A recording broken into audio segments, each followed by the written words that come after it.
We went through a list today of trying to come up with folks who are active right now, who, no matter what they do, retire tomorrow or go into the Hall of Fame. There's one guy on here I would debate. I put him in. We'll get to him in a sec. Number one, Mike Trout. He's going to the Hall of Fame. Mike doesn't have to play any more games. He's got a 300 lifetime batting average. He's got 350 homers. He's only got 917 RBIs, but he's a 10-time All-Star. He won the Rookie of the Year. He's had 3 years of 40 home runs. He's MVP of an All-Star game. Obviously, 3-time winner of the American League MVP award. I mean, he's only got 917 RBIs. You'd like to get 1,000 at least. But, Mike Trout doesn't have to play another game. 3-time MVP award winner is going to get him in. He's been, I think he's a little overrated. I mean, people think he's better than DiMaggio, which he isn't. But I understand Trout. He's a Hall of Famer. Nobody's going to argue there. Number two is Cabrera. We all know him. I even hesitate to mention him because he's almost kind of, we all know he's going to the Hall of Fame, and he's a part-time player now, but he's got the 3,000 hits. He's got the 1,851 RBIs and the 500 home runs. Very little needs to be said about the great Miggy. Reminds me a lot of the American League version of Pujols. I've said that 1,000 times. Pujols a little better, but Cabrera, a tremendous hitter. He's going to the Hall of Fame no matter what. So is Max Scherzer. Scherzer's been a great pitcher. Tremendous contract with Washington. One of the few free agent pitcher contracts that works for the franchise. He's won 20 twice. He's won 3 Cy Young Awards. He's won 200 games. Now, he has not been great recently in the postseason. 19 it was Strasburg. Last year, bad.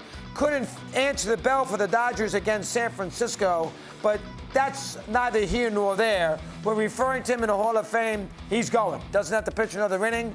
No question about it. And Verlander, same thing with him, too. He also has won the Cy Young Award 3 times. He can retire tomorrow. He won an MVP, American League Rookie of the Year. He won all 3. Only Newcomb has done that. He's won 245 games, got a 3.25 ERA. Verlander is unquestionably a Hall of Famer. Nobody will argue there. Here is the one that is a little debatable, and I put him in. We all love his feistiness. He's won the MVP twice, won the Rookie of the Year. Bryce Harper. Now, the problem with Harper is he's a 280 lifetime hitter. He's only got 287 home runs, and he's only got 822 RBIs. So he doesn't have 300 homers yet. He doesn't have 1,000 RBIs yet, and he's a 280 lifetime hitter. I mean, do you put him? Now, this is, again, if he retired tomorrow, this is not on the way. This is retired tomorrow. But that 2-time MVP, he won the pennant. It's probably a little bit of a reach, but I'll put him in to have some fun, make him happy. That's Harper. Mookie Betts is going to the Hall of Fame. He won the MVP.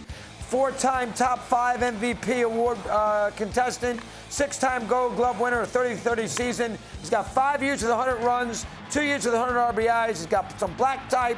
Betts doesn't have to play another game. He's going to the Hall of Fame. No issues there. Same with Kershaw. Kershaw's not great in postseason play, but we all love Kershaw. As far as if you're a Dodger fan in the regular season, it's unparalleled. He's a 3-time American National League Cy Young Award winner. He won the MVP, 9-time All-Star, won 23 times. He's been absolutely tremendous. Got 2.48 ERA. Won a World Series. He's not been great in postseason. That's just, listen, it happens. He hasn't been great, but that is not the argument here.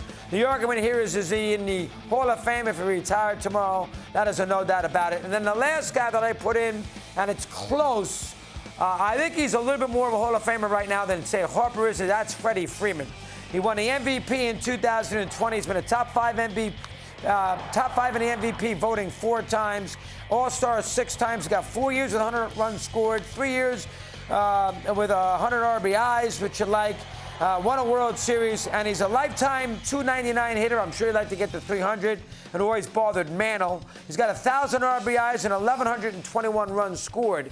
I don't think he'd be a knockdown, no doubt about it, but he's been a wonderful hitter. I think Freeman would get in if he retired tomorrow.